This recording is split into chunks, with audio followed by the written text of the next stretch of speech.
8 января, Харьков, рынок Барабашова. Вопрос Руслану с Южноукраинска.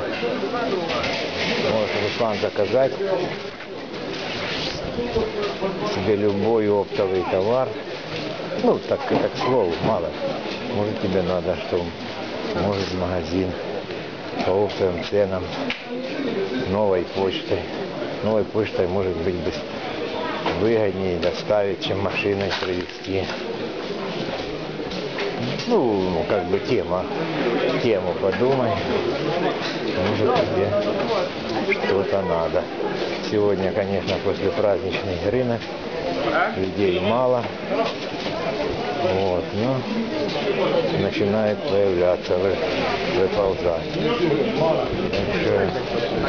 Вот такой вопрос Руслану.